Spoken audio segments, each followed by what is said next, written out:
ئێمە وەکو ڕێکخراوی نوێگەر بۆ گەشەپێدانی هونەری ئەمڕۆ لە ڕۆژی ئاشتیدا پێمان خۆش بوو بە چالاکیەکی هونەری و ئەدەبی ئەم ڕۆژە بەرز بابگرین ئەویش بەڕێز لێنان لە چەند ژنە چالاکوان و نووسەرێک کە بە درێژایی تەمەنیان خزمەتێکی زۆریان بە هونەر و ئەدەبی کوردی کردووە.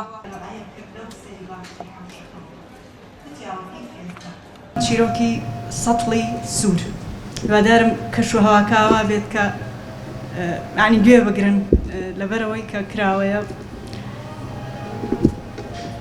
ئەو پیشەیەی تەواوی کاتم بۆی تەرخان کردووە، نازانم تاکە ژنم لەم شارەدا یان ژنی دیکەش هەن بە هەمان شێوە سەتڵێکی سووریان لەژێر عاباکانیاندا هەڵگرتووە. لەوانەیە تەنها خۆم بەمەم کارە بکەم.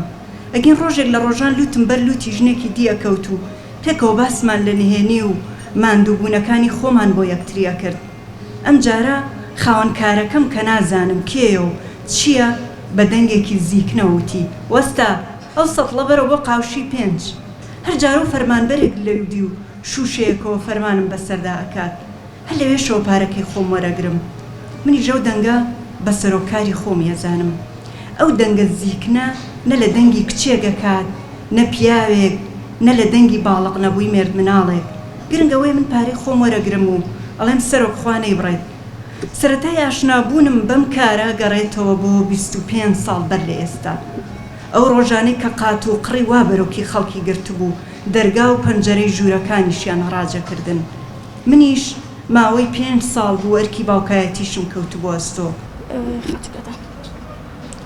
بچنە ئێرەوە بۆی ئەمووینەکە دیار ناقینە تۆ بکەم جاوەریگرە دوایشی میخوان وتەی پێشکەشەکە ماشە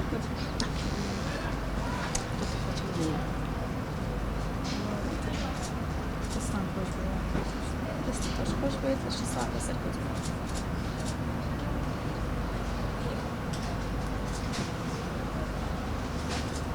سپاس پیرۆز بێت.